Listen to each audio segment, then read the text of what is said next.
Modeling with exponential equations. Consider the equation a of t equals p naught times e to the rt. This is one equation that can be used to model a few different situations. We're going to go over three in this video. Before we get to the problems, let's talk about some things that we need to know.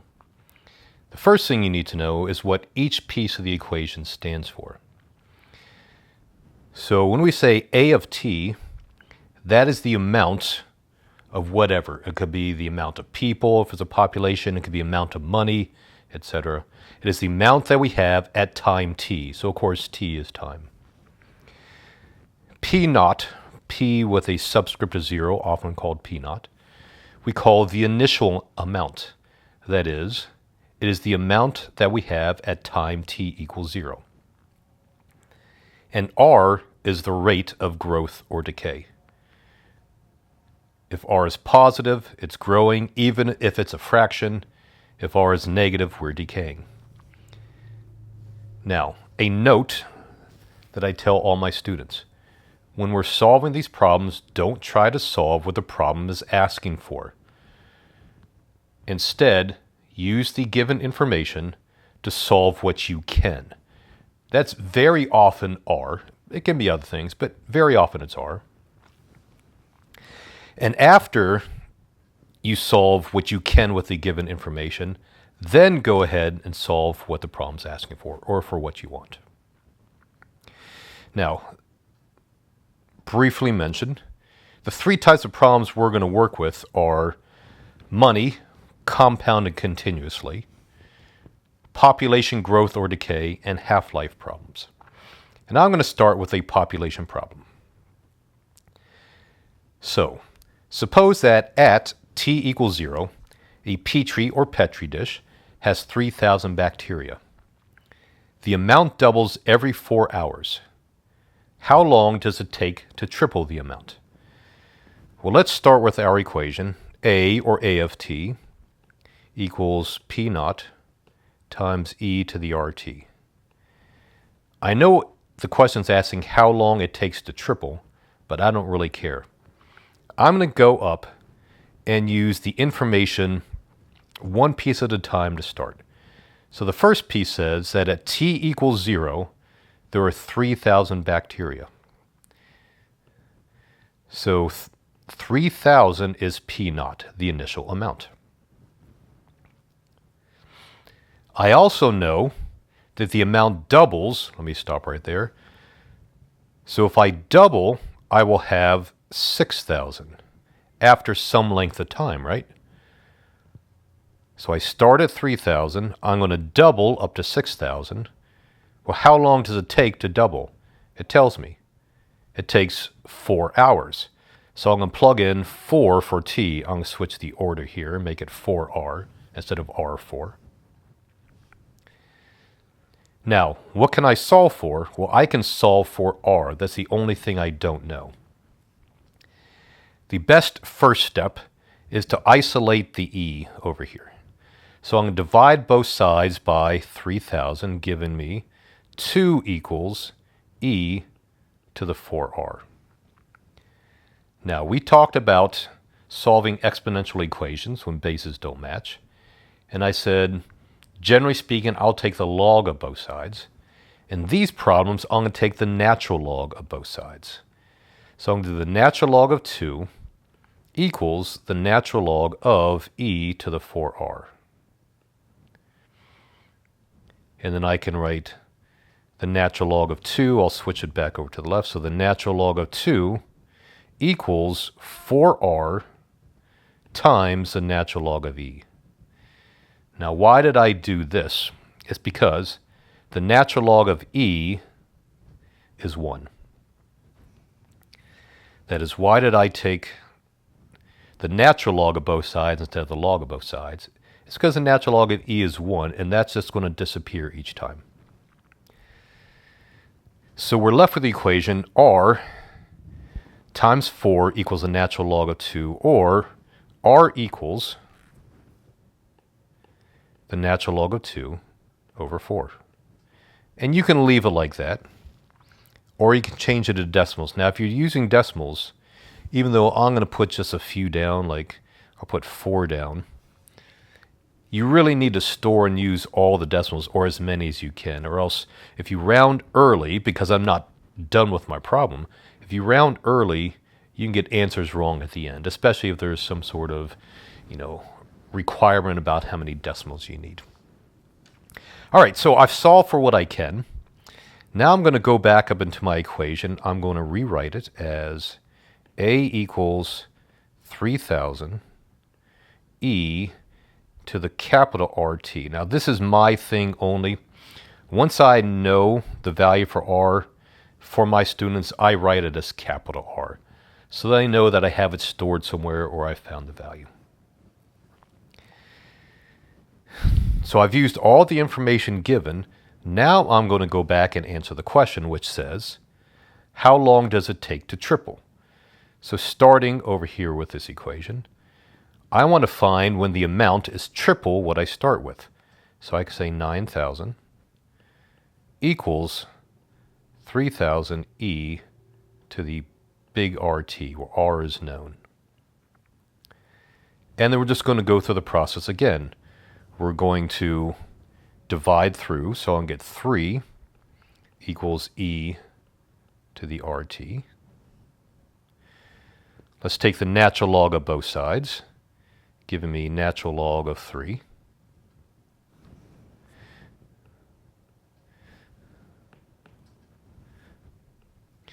Equals RT times the natural log of E. So I skipped a step there, right? If you need to see it, I'm doing the natural log of E to the RT. And I bring that RT down in front. Now, I'm probably going to skip this piece too, because I know that the natural log of E is 1, and that's going to show up in every one of these problems. So I don't really need to keep writing it. And then I get T, which is what I'm looking for, right? How long? I'm looking for time. The time equals the natural log of 3 over the value that I have stored for R. And when I do all the work, I get 6.339 hours, roughly. All right, let's do a totally different problem, but done the exact same way. Let's do money in a bank where the interest is compounding continuously. And let's say we have money compounding continuously at an interest rate of 2.5%. How long will it take to increase the amount by 50%? I'm going to set up my equation again. I like to keep writing it so it's in my mind. And then I'm going to plug in the values that I know. Now, here's a seeming problem.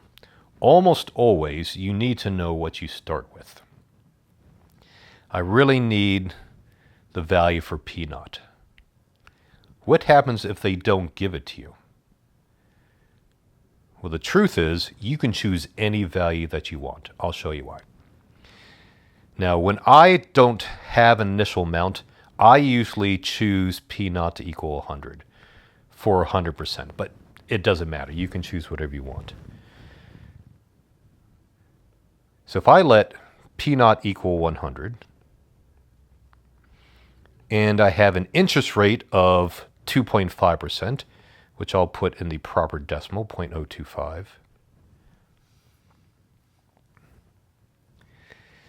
Now I've plugged in everything I know. I don't know A, it's not given in the initial prompt. So I guess I can go ahead down and see, can I actually answer the question? Because I'm missing a piece of information. The only other thing I haven't used is this piece here. How long will it take to increase the amount by 50%? Now, if I start with 100 and I increase by 50%, then I have 150. What if instead I had decided to start with 10? I said you could start with whatever, so I'll pretend I started with 10 instead. After some length of time, I have 50% more. Well, 50% more would be 15, right? 50% more of 10 is 15. So what would I do next? What's the best next step? Well, of course, it's divide through. So I would get 1.5 equals e to the 0.025t. And if I had used the equation on the right instead and divided, I would get 1.5 equals e to the 0.025t. And you see it doesn't really matter what I start with if I do everything else correctly. So I will just continue with this left side over here. Take the natural log of both sides. I get the natural log of 1.5 equals, all right, I'll show it again, the natural log of e to the 0.025t.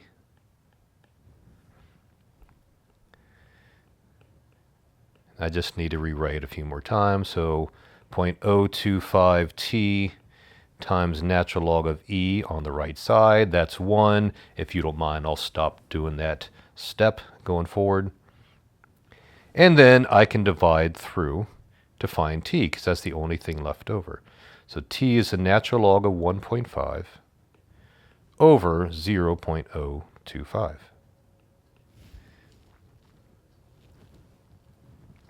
And I get approximately 16.22 years.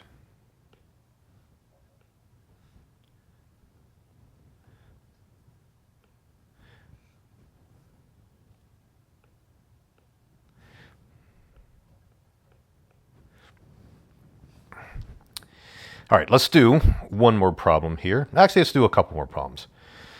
Let's take a look and see what happens when I'm dealing with some half-life problems. So before we talk about half-life problems, we have to understand what a half-life is. And the half-life of a radioactive substance, you've probably talked about this in chemistry or other places. The half-life of a radioactive substance is a length of time it takes for half of the substance to decay. That's an important definition that's going to help us do these problems. So my first problem here with half-life. Let's say a radioactive substance decays to 40% of the original amount in 4.2 days. How long is the half-life? Okay, well, let's set up our problem again. We have A equals P naught times e to the RT. I'm not given an initial amount, so I like to choose 100. And let's see if I can fill in some of these things first. It says in 4.2 days. Okay, so when t is 4.2, I don't know r. I have 40% of what I started with. So if I start with 100%, I end up with 40% like that. Right? If I had chosen to start with 10, I would end up with 4, etc. Then we'll take the natural log of both sides. Actually, let me divide through first. So I get 0.4 equals e to the 4.2r. And then take the natural log of both sides.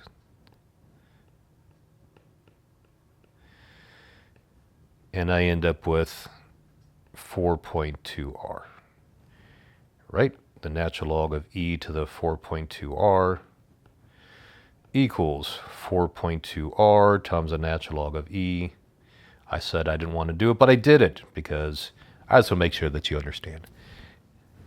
And then I get r. In fact, I'll write this as capital R because now I know what it is the natural log of 0.4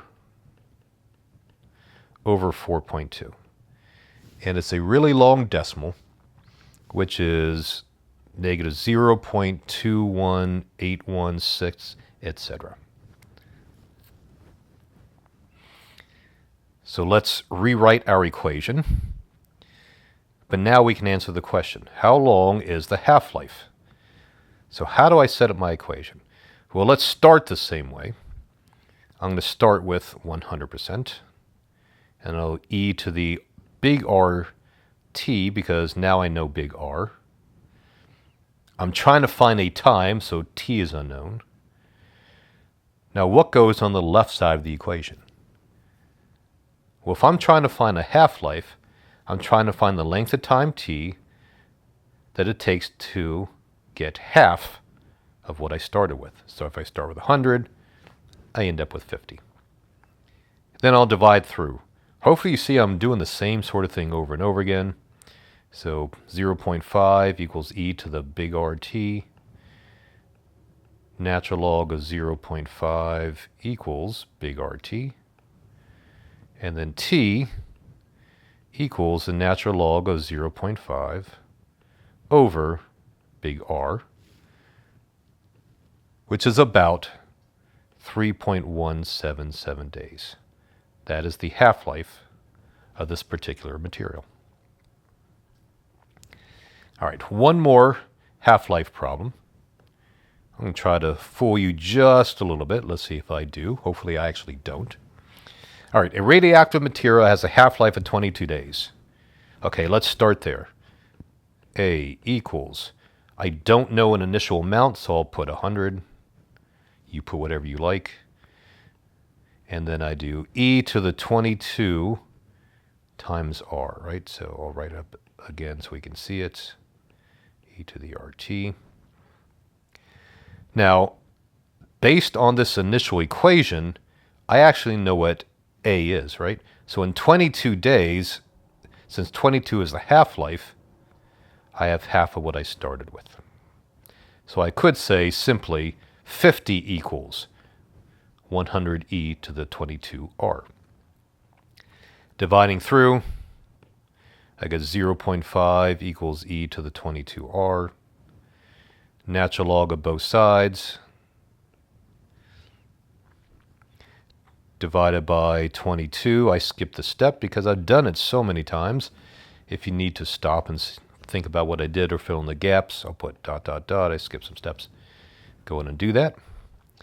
But now I know the rate of decay, so I know it should be negative, is negative 0.0315 approximately.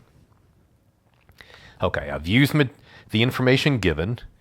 Now I'm going to answer the question. How long does it take for 60% of the material to decay? So I'm going to write down 60 equals 100 e to the... Now I'm looking for a time. I know the rate, which I'll call big R, and I'll put a t. And I made a mistake intentionally. Do you see the mistake that I made? The mistake is that I should not have put 60. The question says, how long does it take for 60% to decay? A is not the amount that's gone, but the amount that we have. So if 60% is gone, I should have put 40% is what we have. And then divide both sides